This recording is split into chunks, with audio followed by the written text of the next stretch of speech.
In your role with Scope, could you talk about a bit more, expand on the role, and what are the key strategic initiatives you are working on, which have evolved through your own experience and which you're very passionate about? Yeah.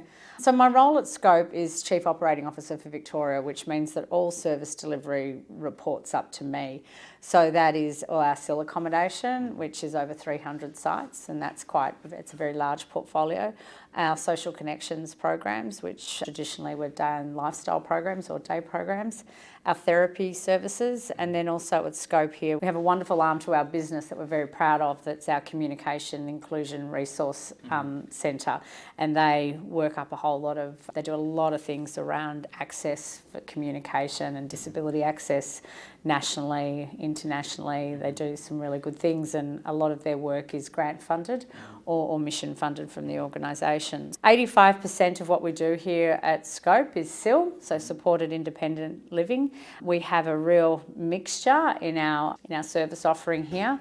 We are the combination of many parts, and we have a lot of history in our organisation from different parts. So we have the original Scope business, which used to be called the Spastic Society, and the origins of that was an organisation set up by parents who were looking for solutions for their children who by and large had cerebral palsy. It was very therapy based, very day centre based, and as those children grew up, it then moved into accommodation. Most of that service grew, I would say, organically, not unlike many other disability services in Victoria, and they were led by passionate parents who were committed to finding solutions for their children because there were no other solutions for them. So we have that part of our business that has, aged and changed a bit, and many of those older parents are no longer here at 75 years old. They would be very old. And then we acquired a large proportion of state government homes that we refer to as Home at Scope, and that was a huge acquisition, and it was over 240 homes as part of that acquisition in Victoria.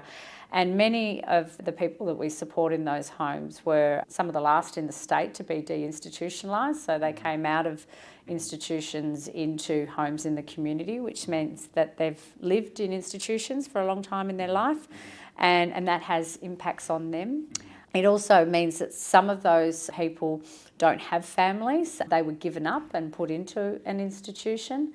It also means that some of those people were considered to be accessing housing of last resort because of significant behaviours and things. So we've got a real mixture in that group that formulate the other part of what Scope does. So we have a mixture of clients, we have a mixture of housing stock.